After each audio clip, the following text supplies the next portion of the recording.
நிலா ஏன் ஏன் நான் இனிமே உன்னை டிஸ்டர்ப் பண்ண மாட்டேன். நான் போயிடுறேன் நிலா. இல்ல ரிஷி இல்ல, என்ன வாங்கி தர சொல்லி ஒரு கோழ அவனோட அப்பா கிட்ட அழுதா.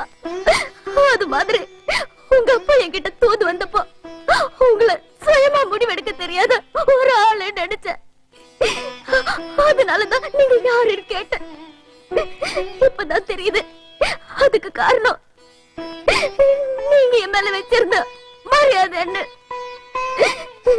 எந்த பெண்மே என்னால நீங்க வணங்குனீங்களோ அதே பெண்மே என்னோட பிடிவாதத்தினால தப்புன்னு நீங்க சொல்லிடக்கூடாது. கல்யாணத்துக்கு பிறகுதான் காதலி பெண் சொன்னேன். ரிஷி மாதிரி ஒரு ஆள் இருந்தா கல்யாணத்துக்கு முன்னாடியே காதலிக்கலாம்.